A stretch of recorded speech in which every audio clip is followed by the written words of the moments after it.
നമസ്കാരം. നമ്മൾ ഒന്നിൽ കൂടുതൽ പേര് ചേർന്ന് എന്തെങ്കിലും ഒരു ഉറപ്പ് കൊടുക്കുമ്പോൾ നിയമപരമായിട്ട് ശരിക്കും എന്താ സംഭവിക്കാന്ന് എപ്പോഴെങ്കിലും ആലോചിച്ചിട്ടുണ്ടോ? ഇതിലുണ്ടല്ലോ പലർക്കും അറിയാത്ത കുറച്ച് പ്രധാനപ്പെട്ട കാര്യങ്ങളുണ്ട്. വാ, നമുക്കതൊന്ന് നോക്കാം. നിങ്ങളെപ്പോഴെങ്കിലും ഒരു ഫ്രണ്ടിനു വേണ്ടി ലോണിന് ജാമ്യം നിന്നിട്ടുണ്ടോ? അല്ലെങ്കിൽ ഫ്ലാറ്റ് ഷെയർ ചെയ്തിട്ടുണ്ടോ? എങ്കിൽ ഇത് നിങ്ങൾ ഉറപ്പായും അറിഞ്ഞിരിക്കണം. കാരണം നമ്മൾ വലിയ കാര്യമാക്കാതെ ചെയ്യുന്ന ഈ ഇടപാടുകൾക്കൊക്കെ വലിയ നിയമപരമായ പ്രശ്നങ്ങളുണ്ടാകാൻ ചാൻസുണ്ട്. ഒന്നിച്ചു തുടങ്ങിയ ഒരിടപാടിൽ ഒരാൾക്ക് പണം തരാൻ പറ്റിയില്ലെങ്കിൽ എന്ത് സംഭവിക്കും? മറ്റുള്ളവർ കുടുങ്ങിപ്പോകുമോ? ഇന്ത്യൻ നിയമം ഇതിനെക്കുറിച്ച് പറയുന്നത് എന്താണെന്ന് നമുക്കൊന്ന് വിശദമായി നോക്കാം. നമ്മുടെ ഈ വിഷയം എളുപ്പത്തിൽ മനസ്സിലാക്കാൻ നമുക്ക് 3 സുഹൃത്തുക്കളുടെ ഒരു കഥയെടുക്കാം. എ, ബി, പിന്നെ സി.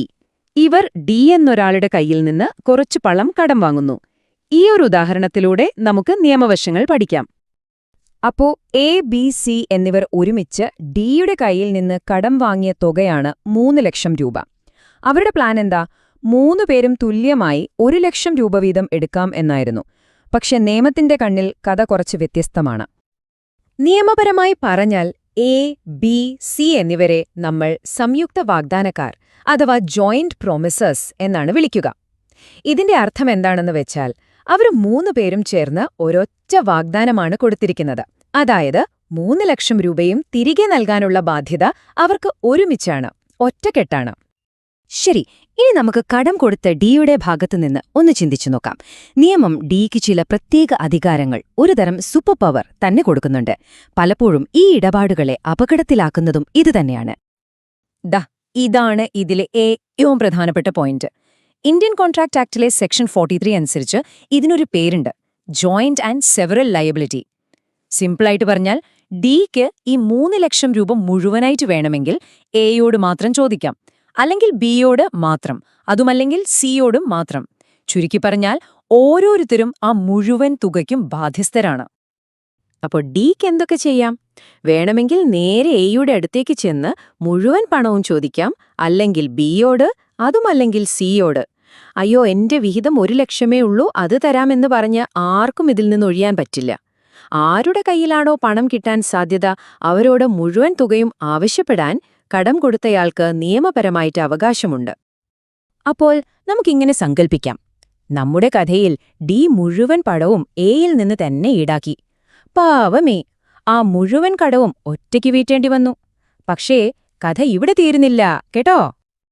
ഇപ്പോൾ എയുടെ മനസ്സിൽ ഒരു ചോദ്യം കാണും: എന്റെ കയ്യിൽ നിന്ന് പോയ ഈ 3 ലക്ഷത്തിൽ ബിയുടെയും സിയുടെയും വിഹിതമായ 2 ലക്ഷം എനിക്കെങ്ങനെ തിരികെ കിട്ടും? നിയമം അതിനും ഒരു വഴി കാണിച്ചു തരുന്നുണ്ട്. അതെ, നിയമം ഒരാളെ മാത്രം കുരുക്കിലാക്കാൻ ഉദ്ദേശിക്കുന്നില്ല. കടം കൊടുത്തയാൾക്ക് പണം എളുപ്പത്തിൽ കിട്ടാനുള്ള ഒരു സംവിധാനം മാത്രമാണത്. ഇനി ഇവർ 3 പേരും തമ്മിൽ എങ്ങനെയാണ് ഈ ഭാരം പങ്കിടുന്നത് എന്ന് നമുക്ക് നോക്കാം. ഇതിനെ നിയമത്തിൽ റൈറ്റ് ഓഫ് കോൺട്രിബ്യൂഷൻ എന്നു പറയും. അതായത് മുഴുവൻ പണവും അടച്ച എക്ക് ബിയുടെ വിഹിതമായ 1 ലക്ഷം രൂപയും സിയുടെ വിഹിതമായ 1 ലക്ഷം രൂപയും അവരോട് തിരികെ ചോദിക്കാം. അവർ തന്നില്ലെങ്കിൽ ആ പണം കിട്ടാൻ വേണ്ടി എക്ക് അവർക്കെതിരെ കേസ് കൊടുക്കാനും പറ്റും. പക്ഷെ ജീവിതത്തില് എപ്പോഴും കാര്യങ്ങൾ ഇത്രയങ്ങ് നേരെ ചൊവ്വേ പോണമെന്നില്ലല്ലോ. ചിലപ്പോൾ നമ്മൾ വിചാരിച്ച പോലെ ഒന്നും നടക്കില്ല. അങ്ങനെയുള്ള ചില സങ്കീർണമായ സാഹചര്യങ്ങൾ കൂടി നമുക്കൊന്ന് നോക്കാം. അപ്പോ നമ്മുടെ കഥയില് ഒരു ട്വിസ്റ്റ് വരികയാണ്. മുഴുവൻ പണവും എ അടച്ചു കഴിഞ്ഞു. എ ബിയോട് അയാളുടെ വിഹിതം ചോദിച്ചപ്പോ ബി പാപ്പറായിപ്പോയി, അതായത് ഇൻസോൾവെന്റ് ആയി എന്ന് കരുതുക. പണം കൊടുക്കാൻ ബിയുടെ കയ്യിൽ ഒന്നുമില്ല. ഇപ്പോ എന്തു ചെയ്യും?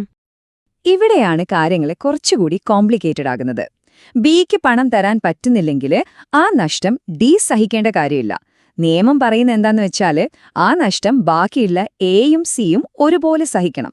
അതായത് ബിയുടെ വിഹിതമായ ആ 1 ലക്ഷം രൂപ എയും സിയും 50,000 രൂപ വെച്ച് അധികം കൊടുക്കണം.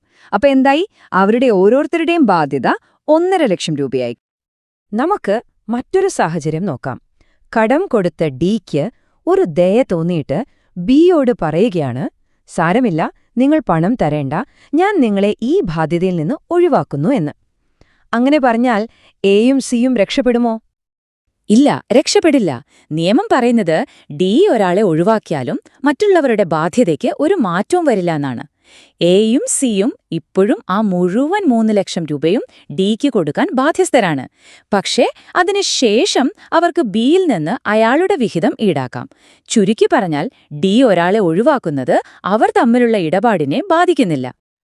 ഇത്രയും കേട്ടപ്പോ നിങ്ങൾക്കൊരുപക്ഷെ തോന്നിയിട്ടുണ്ടാവും, ഈ സംയുക്ത വാഗ്ദാനങ്ങൾ എന്നൊക്കെ പറയുന്നത് ഒരു കെണിയാണല്ലോ അല്ലേ? ഇതിൽ നിന്നൊക്കെ രക്ഷപ്പെടാൻ ഒരു വഴിയുമില്ലേ? ഉണ്ട്. തുടക്കത്തിലേ ഒന്ന് ശ്രദ്ധിച്ചാൽ ഇതിൽ നിന്നൊക്കെ രക്ഷപ്പെടാൻ ഒരു വഴിയുണ്ട്. ശരിക്കും പറഞ്ഞാല് എക്കും ബിക്കും സിക്കും ഈ തലവേദനകളെല്ലാം തുടക്കത്തിൽ തന്നെ ഒഴിവാക്കാമായിരുന്നു. ആ കരാറുണ്ടാക്കുന്ന സമയത്ത് ഒരൊറ്റ കാര്യം ശ്രദ്ധിച്ചിരുന്നെങ്കിൽ മതിയായിരുന്നു. ഇതാണ് രക്ഷപ്പെടാനുള്ള വഴി. കരാറിൽ വളരെ വ്യക്തമായിട്ട് എഴുതി ചേർക്കുക, ഓരോരുത്തരും അവരവരുടെ വിഹിതത്തിനു മാത്രമേ ബാധ്യസ്ഥരായിരിക്കുകയുള്ളൂവെന്ന്. അതായത് എ 1 ലക്ഷത്തിനും ബി 1 ലക്ഷത്തിനും സി 1 ലക്ഷത്തിനും മാത്രമേ ഉത്തരവാദിയായിരിക്കൂ എന്ന് കരാറിൽ തന്നെ പറയണം. ഇങ്ങനെ ചെയ്യുമ്പോൾ നിയമപരമായി അതൊരു സംയുക്ത വാഗ്ദാനമല്ലാതായി മാറും. പകരം അത് 3 വ്യത്യസ്ത വാഗ്ദാനങ്ങളായിട്ടാണ് കണക്കാക്കുക. അപ്പോൾ കടം കൊടുത്ത ഡിക്ക് എയിൽ നിന്ന് 1 ലക്ഷത്തിൽ കൂടുതൽ ചോദിക്കാൻ പറ്റില്ല, അതുപോലെ ബിയിൽ നിന്നും സിയിൽ നിന്നും. അപ്പോ നമ്മൾ ഇതുവരെ പറഞ്ഞ പ്രധാന കാര്യങ്ങൾ ഒന്നുകൂടി ഓർക്കാം. ബാധ്യത കൂട്ടായതുകൊണ്ട് ആര് വേണമെങ്കിലും മുഴുവൻ പണവും കൊടുക്കേണ്ടി വരാം. ഒരാൾക്ക് പണം തരാൻ കഴിഞ്ഞില്ലെങ്കിൽ ആ നഷ്ടം മറ്റുള്ളവർ പങ്കുവയ്ക്കണം. ഒരാളെ ഒഴിവാക്കിയാൽ മറ്റുള്ളവർ രക്ഷപ്പെടില്ല. ഓർക്കുക, ഇതാണ് സംയുക്ത വാഗ്ദാനങ്ങളുടെ അടിസ്ഥാന നിയമം. അതുകൊണ്ട് ഇനി അടുത്ത തവണ നിങ്ങൾ ആർക്കെങ്കിലും വേണ്ടി ജാമ്യം നിൽക്കുമ്പോഴോ കൂട്ടുകാരുമായി ചേർന്ന് ഒരു സാമ്പത്തിക ഇടപാടിൽ ഏർപ്പെടുമ്പോഴോ ഈ ഒരു ചോദ്യം സ്വയം ചോദിക്കണം. ഈ മുഴുവൻ ബാധ്യതയും ഒറ്റയ്ക്ക് ഏറ്റെടുക്കാൻ ഞാൻ റെഡിയാണോ? കാരണം നിയമപരമായി അങ്ങനെ ഒരു സാധ്യത എപ്പോഴും അവിടെയുണ്ട്. ഒന്ന് ആലോചിക്കുന്നത് നല്ലതാണ്.